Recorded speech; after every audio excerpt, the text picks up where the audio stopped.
Hey, welcome to Everyday Economics. This is the podcast that helps you learn about the economic world happening around you every day. I'm your host, Chris Krug. I'm the publisher of the Center Square. Everyday Economics is brought to you by the Center Square. To support Everyday Economics, please make a tax-deductible charitable contribution by clicking the link in the show description. We're recording this episode on Valentine's Day, and my partner, Dr. Orphe Divounguy, has come adorned with his Valentine's Day shirt. Dr. O, great to be with you, my friend. Gosh, you're so thoughtful. I mean, your wife and your children must be delighted with you today. Oh my, you're funny, man. Happy Valentine's Day, buddy. Happy Valentine's Day. Yeah, man. Let's get into it. It's all right. So it's the week ahead that, and your column runs every Monday at the Center Square, and if people haven't found that yet, you should. I think first of all, you make economics a lot easier to understand. I mean, you bring it to people in terms that are relevant to them. That's every Monday at the Center Square.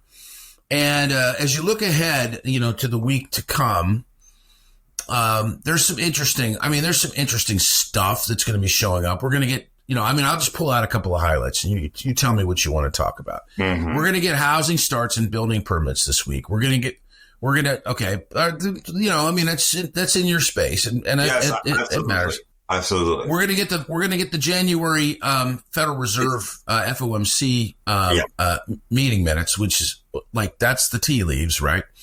We're gonna get jobless claims on Thursday, and on Friday we'll get existing home sales, and we'll also get consumer sentiment. There's just some interesting data points coming up. What are you looking forward to in the week ahead? Well, I mean, it's really housing week, right? Other than the Fed minutes, it's all about housing next week. Oh, builder confidence comes out next week too. Yeah. Yeah. What do I expect? Let me start before we get into housing. Let's talk about the Fed. Okay. Briefly. We're going to have a couple Fed speakers, and my favorite is Governor Christopher Waller. Mm-hmm. And he speaks on Monday, and I think that's going to be interesting. And I think people are going to be paying attention to what Governor Waller has to say. I think he is by far the most academic, the most serious researcher, maybe. And so I think markets listen when Christopher Waller speaks. And he's going to have to reflect on the fact that we've had a couple strong inflation reports, and that maybe the labor market, while cooling, is still in pretty good shape, in terms of, at least it's strong. It might be frozen, but it's still pretty strong. And so it's going to be very interesting to see him juggle, the positive and negative data that we've gotten, lately. And so that's my thought on that. I think he's going to come down on the side of inflation is still easing, moving in the right direction. Mm-hmm. But that the Fed might have to pause and wait, because we've had these, inflation prints lately that have kind of brought into question, this idea that potentially that this inflation, is still coming. We've had inflation stuck around 3%. So we'll see. Anyway, we're gonna do an episode entirely on consumer price index and producer price index. Yeah. So totally. we'll tease to that a little bit. We're not going to go into it here. That episode will be released, in a day or so. But we're gonna take that and talk about that today. That's right. What else when you look at next week? Well, it's housing. I think housing starts. Yeah.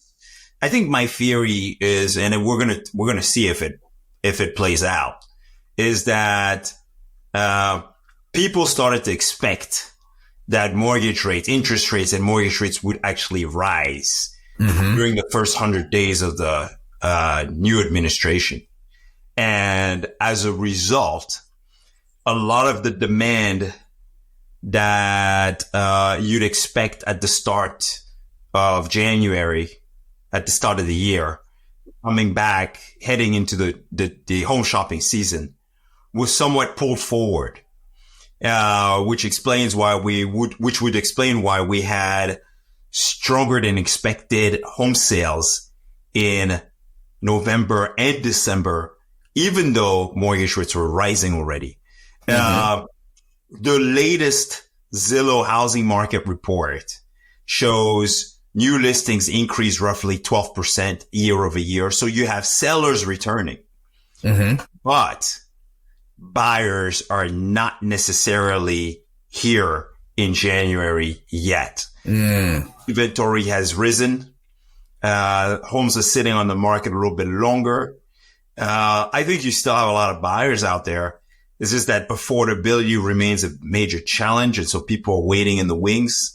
And like I said, and potentially, some people rushed out to buy at the end of the year,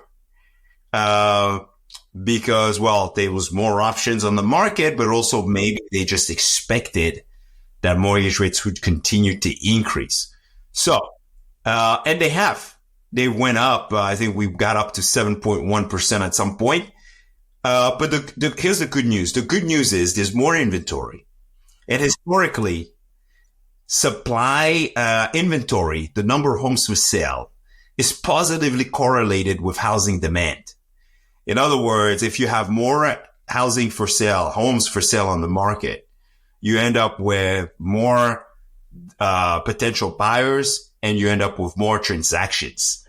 And that has been the case for the most of the post-World War period, or however long we've had data on the housing market for. Okay. So I am confident that if we see a slight drop in mortgage rates at the start of this home shopping season, that combined with the number of homes for sale on the market right now is going to result in a sharp increase in home sales. But for now, I'm looking at I'm just to pause you for a second, to look at some data. I just called up Freddie Mac while we were talking, and and that's a big blunt, number, right? I mean, it's the aggregate of all, right? 30-year fixed right now, 6.87% as of the 13th of February. So as of, we're taping this on Friday, as of yesterday. That is down from the week before by 0.02 of a percent. Year over year, it is just 0.1% higher than it was. So, I mean, we haven't had a tremendous amount of movement in that year's time. I mean, yes, we did edge up over 7%, but we're kind of hanging out in this space. We're back, right? We're back. We're coming back down. And I think that's the good news. I think over the long run, I expect in this year, and you've heard me say that before, people shouldn't expect mortgage rates to drop drastically, but we'll have some easing. And we'll have some easing because, like I said, even though the labor market is strong, it is frozen. Yeah. It is frozen in place. People are not moving, getting raises this year. People are not getting raises this year. Okay. The quit rate is really low. Job openings have dwindled. And so that ought to translate into a Fed that is leaning towards a cut. And it also ought to translate into inflation easing further later this year. So, but anyway, getting back to housing, January is not supposed to be a good month in terms of home sales. We're not going to see it. And I'm going out on a limb here to say that I expect home sales to fall. And we're going to see that next week, next week when we get the data. I expect home sales to fall in January, for the reasons I highlighted. But, on a year over year basis, they might actually have a slight uptick.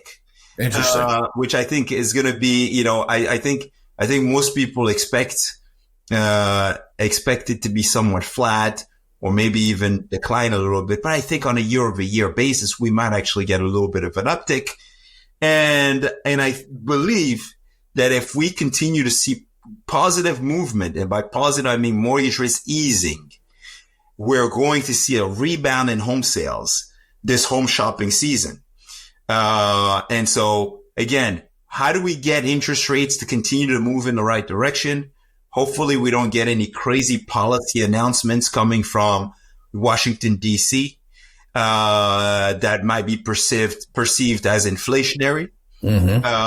And as long as that holds up, we should see a slight rebound in home sales this year, along with the increase in the total number of homes for sale on the market, coming from both builders and also from existing homeowners coming back on the housing market. Well, I appreciate your thoughts as always. And, you know, make sure that you take a look, everyone out there that's listening to Everyday Economics or watching us on YouTube or X or wherever you might be finding us. Make sure you spend some time with Orphe's column every Monday at the Center Square. He'll map this out. He'll offer those insights. Guys, never hesitate to engage. I mean, you can find me on LinkedIn. You want to talk to me, just reach out. It's a great idea. All right, Dr. Orphe, for Orphe Divounguy, this has been Chris Krug. Subscribe to Everyday Economics wherever you get your podcasts and listen to us each week on the Center Square Radio Hour.